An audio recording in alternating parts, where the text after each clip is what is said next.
What's up and what's happening, good people? You are tuned in to the Talkology Lab. I am your host, Chyna Escobar, and today we're going to be talking about abortion. So, we're going to be talking about abortion. We're going to be talking about what is abortion, what are the statistics for abortion, and should there be a difference between moral decision and legislation.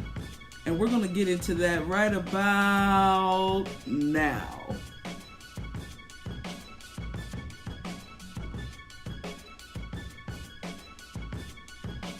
All right, everybody, so let's get started. First, before we kick off anything, I want you guys to subscribe to my channel and also turn on your notifications. That way you'll get updates on when I have my next show posted, and that's if you're watching on YouTube, because the relationship series is often posted on Wednesday, but it could be Wednesday or Thursday. That way at least you know when it's posted. And of course you'll be kept up to date on every Saturday when I post these shows, my main shows. So subscribe and turn on your notifications. Also, I'll talk about, how you can follow me and all of that towards the end, but I'm on Instagram, Facebook, and Twitter. Now, and also follow me or subscribe if you are on iTunes, Spotify, and Stitcher, Google Music Play, TuneIn. All right? Appreciate it. Now, today we're going to be talking about abortion. I didn't really know how to broach this subject simply because I didn't want to really get into the laws that are being passed, like in Georgia, in Alabama, what's trying to be passed in Texas, which is absolutely crazy. I'm glad that it didn't work. But because of all these changes and some of these laws that seem unconstitutional because they're a lot bit more now for those states, stringent than what's happening, than what the federal government has allowed for.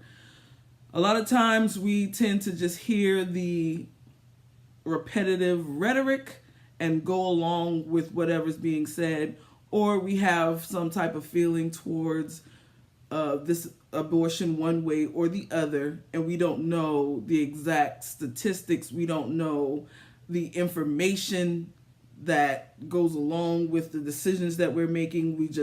So a lot of times we attach it to our moral beliefs or religious beliefs, and then that's that, instead of actually taking the time to get some information and then make an informed decision, not just have an opinion. You understand what I'm saying? So we're going to kick things off with just some definitions, a little bit of information, a little bit of statistics, and then let's decide, should there be a separation between moral decision and what we decide is legislation. Moral decision being based upon just ourselves and what applies to us and what we would like to see applied to our inner circle versus what we think should be applied to everyone by law. Okay? So, abortion, the definition of abortion is the deliberate termination of a human pregnancy, most often performed during the first 28 weeks of pregnancy. That's what an abortion is. An embryo is an unborn, unhatched offspring in the process of development, in a particular human offspring during the period of approximately the 2nd to 8th week after fertilization, and after which it is usually termed a fetus. So after the 8th week, we call it a fetus. And then a fetus is an unborn offspring, often a mammal, in particular an unborn human baby, more than 8 weeks after conception. The distinction between an embryo and a fetus, it's made based on gestational age. An embryo is an early stage of human development in which organs are critical and body structures are formed. An embryo is termed a fetus beginning the 11th week of pregnancy from which the ninth week of development after fertilization of the egg. Very technical. My question would have been, before I read this next segment, the question to myself was, at what age can a fetus survive as a baby outside of the uterus or outside of the womb? And doctors consider 22 weeks to be the earliest gestational age when a baby is viable or able to survive outside the womb, but is still extremely premature. And a baby born at this age will need a great deal of medical attention. Even if he or she survives, the risk of permanent disability is very high. And then it starts to break down the percentages of the likelihood of survival. So it's like 20 to 35% for babies born at 24 weeks. And then, of course, the longer that the baby is in the womb or in the uterus or wherever the baby is inside of the mother, the percentages grow. So it goes from 20 to 35% to 50 to 70%. And then 90%, as far as 90%, is at 26 to 27 weeks, most likely to survive. And then when can a fetus feel pain is at 20 weeks. All right. So that's just some quick information about a fetus and about the embryo and all that good information that most of us probably, I know I didn't know. I had to actually look it up. And it is, I think, important when we talk about abortion, because anything before 22 weeks sounds like, to me, a baby needs or a fetus needs the mother, because the fetus is not fully developed. The fetus cannot survive on its own. So the mother is the host to the fetus. Anything after 22 weeks, at least 24 weeks to be on the safe side, a fetus can be born into this world and be a baby, and a baby has at least 20% chance of survival. And that is the difference, I think, right? So then I started to think, all right, so then what is abortion looking like in America? And the statistics that I found were from the CDC. They are as late as 2004 and as early as 2015, the information that I'm giving you here. So in America, the majority of abortions happen with 20 to 24-year-olds, and closely followed by 25 to 29-year-olds. So in your 20s is typically when you're going to see abortions, and that accounts for a little more than 58%. All right? And then they asked why. Now, a lot of times people don't actually answer the question, so there was some room for other, and then some people just gave no reason, because in certain states, they ask the questions, but they give them the option to say no reason. So 25% said not ready for a child. 23% said can't afford a baby. 19% said done having children. 8% don't want to be a single mother. 7% not mature enough to raise a child. 4% said it would interfere with education or career. 4% said physical health problems. 3% fetal health problems, and less than 0.5% were victim of rape. And then they have less than 0.01%, but that was just in Florida, as a result of incestuous relationship. I wanted to look at what is the time frame that the majority of women are having abortions. And at 6 weeks or less is 34.2%. That's the bulk of when most abortions are happening. So if you live in one of these little heartbeat states, most of you guys will make the cut under that 34.2%. And then the other people at 7, 8, 9, 10 weeks, 11 weeks were at 13.8%, 13.3%, 8.9%, 5.6%, and 4.7%. respectively. And then only 1.3% were at 21 weeks and above. Only 1.3%. The people most likely, or the women most likely to have an abortion, you're 3 times more likely if you're on Medicaid to have an abortion. You're also 3.5% more likely to have an abortion if you're a Black American compared to white Americans. This information spoke volumes to me, all total, spoke volumes to me when you start thinking about the laws that they're inflicting now, right? Because even though 34.2% people would have been safe if the heartbeat is detected at 6 weeks, because heartbeat detection can go up to 11 weeks.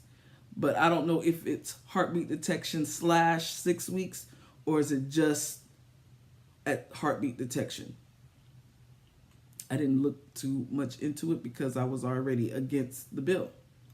Because the bill in Georgia had some other things also attached to it that could put you in a predicament under manslaughter for something that you didn't even know about. They don't care, right? I think that we as Americans love to put people in jail for any and every reason. Everything isn't a jailable offense, even though in today's society it is. I think that instead of always looking to remedy a situation with jail, we need to first look at, well, what the hell caused this situation in the first place? And abortion is not something that, to me, we should be looking to criminalize the person who is seeking it. Mainly because I don't think that the government really should have any say-so over what you do with your own body. All right? There's no law, nor has there ever been a law that would jail a man or suggest that he have a vasectomy, or not even suggest, but mandate that he has a vasectomy if he continues to have children that he cannot or will not support. So how are we in the same likeness going to try to dictate what happens to the bodies of women? And I am not, my moral choice is not for abortion. But my moral choice and what I believe should be legislation are two different things. It's like with this whole United States was supposed to be, like founded on the separation of church and state. You understand? So I don't mix the two. Sometimes they are one and the same, but they don't always necessarily have to be, because what I deem right for me, I don't necessarily inflict on someone else.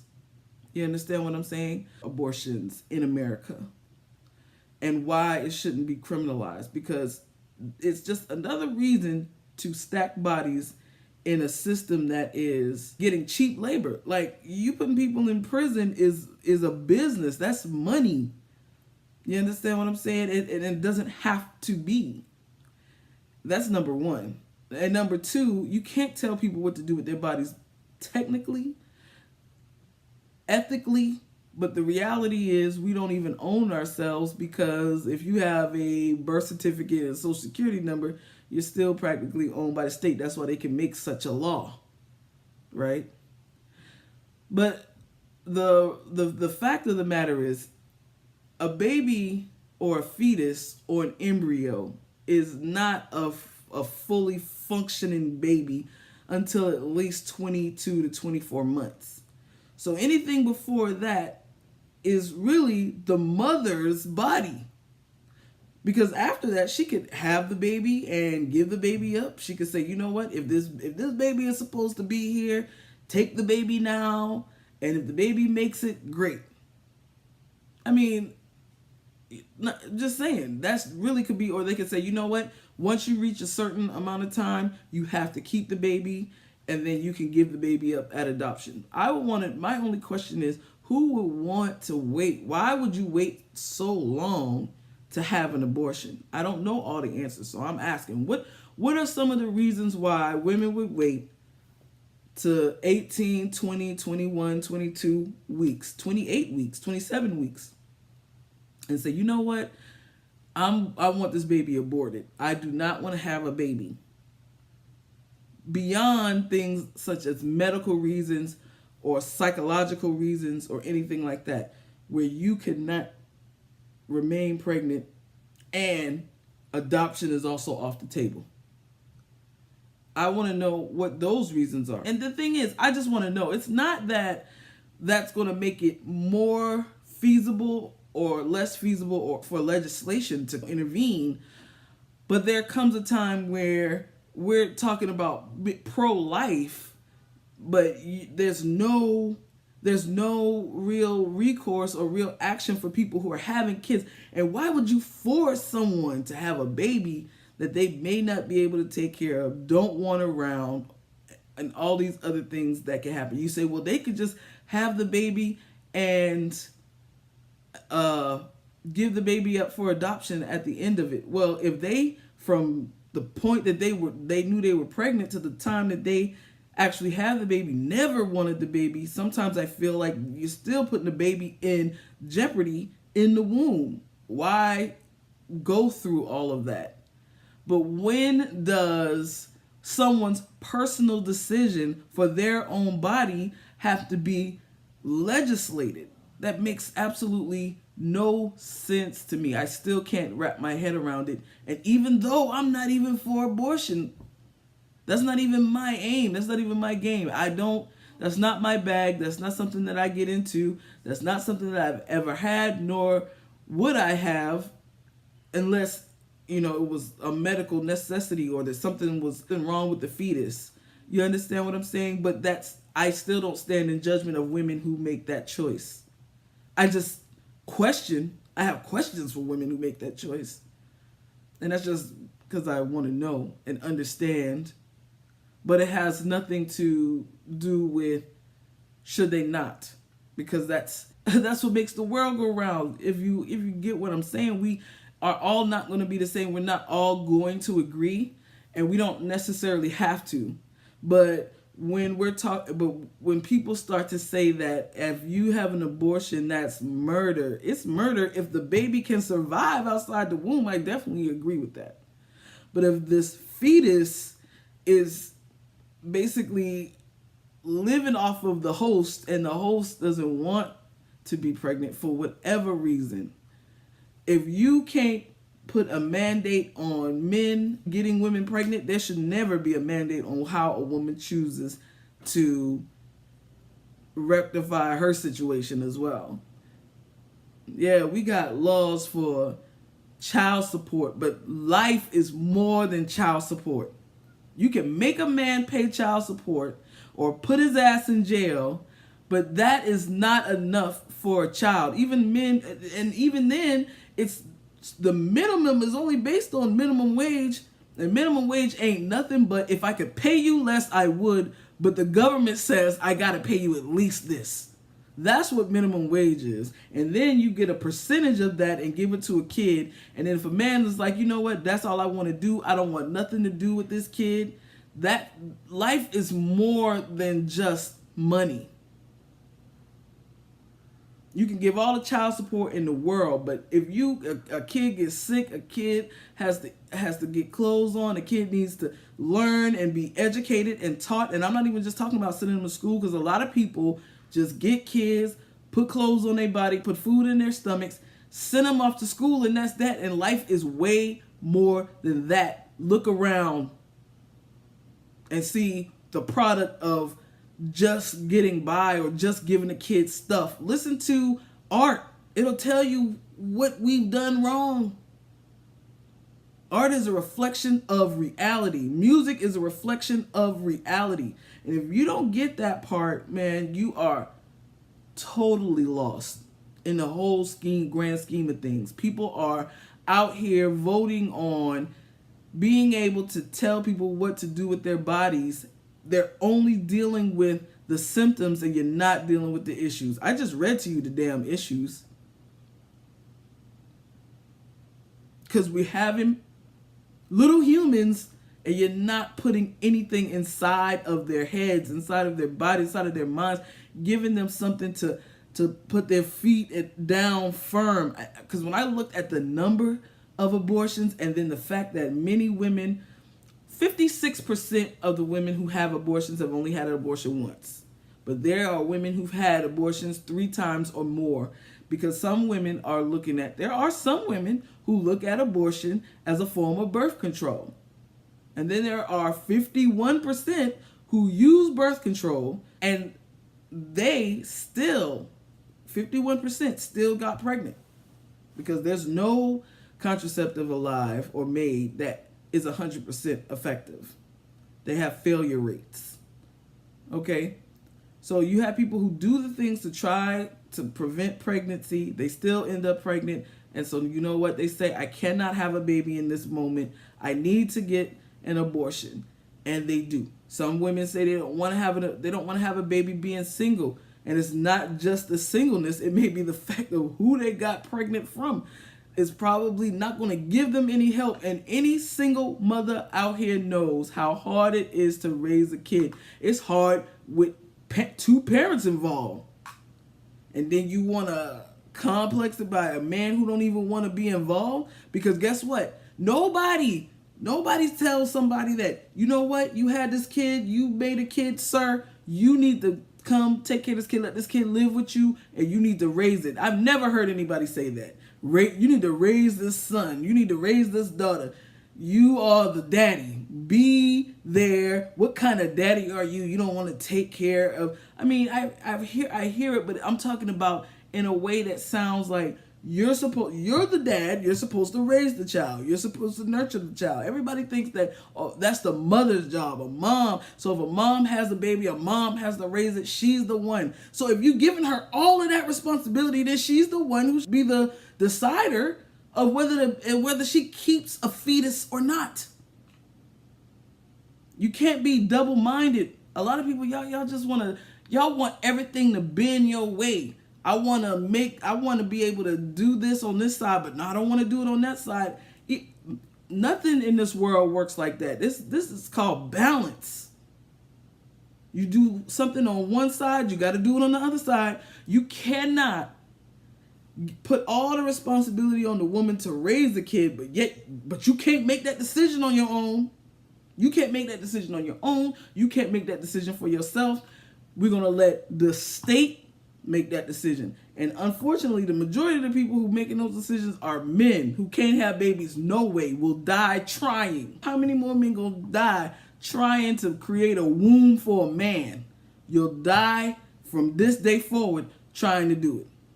Because you can't mess with nature. That's just what it is. Right? You got these men trying to make these decisions for women because they can't have babies. Because I guarantee you, if a man could have babies, abortion would never be something that the state would regulate. Because there's no laws where the state regulates for men only. Even with rape, when you talk about rape laws are centered around really women. Because men, they don't think about a man being raped. Look at even that law in North Carolina that everybody's so up in arm about, that consent, and it says a woman cannot withdraw consent, because when they think about rape, they think about women. Everything else is for men and women. Murder, stealing, whatever. All of that's men and women. But there's 2 laws in particular that are really centered around women. And I'm telling you guys, that it's a slippery slope when you start to infringe upon things that affect your choices as a human being. Because once you start down that path, it might not matter to you because you're like, oh, I don't get abortions. I don't want abortions. I'm not for abortions. And then as that thing starts coming and creeping up, I promise you, it always comes a rap, tapping at your door. It's something. It may not be abortions. It may be something, but it's next thing you know, it's at your front door. It's infringing upon your right, and now you want everybody else to pay attention when you were so blatant about abortions or blatant about whatever your right is to do as a human being. Yes, anything after 24 weeks, I think, is now you're infringing upon a child's rights, a potential child once it actually can be born outside of the womb. Yeah, now you're talking about something different, especially since a fetus can feel pain as early as 20 weeks. But when you're talking about anything before that, anything before 20 weeks, to me is irrelevant. And it's a woman's choice. Yeah, that's where I feel. 20 weeks. Anything after 20 weeks, you need to just wait 7 more weeks and then you can give up the kid. Anything before that is your choice. And then the legislation shouldn't be on the woman. It should be on the people that's performing the act, not on the woman. That still doesn't, because if I go anywhere and they turn me down, I can't do nothing. Now, if you can prove that someone harmed themselves intentionally in order to try to get rid of a baby, then that's criminal. But if you went to a place with a medical professional and they performed a procedure and it's against the law or it's illegal, then they should have criminal charges pressed upon them. It's a business. But I'm tired of us stacking up bodies in these private funded prisons in order to make money on top of money and then try to hide it under the guise of legislation and then using your moral decision to back something that has nothing to do with you. Get your ass out of people's business. You talking about pro-life and you don't give a damn about life. Because a lot of you people who talking about y'all pro-life will then turn around and also say, I like dogs more than people. So, listen, I'm not even going to get on a high horse. My ultimate decision is to separate your moral decision from what you think should be legislation. And also, take the time to get information and be informed so you can make an informed decision. Because a lot of people do stuff in the name of religion that's wrong. Makes absolutely no sense. So don't bring religion into that. Don't do it. That religion is personal.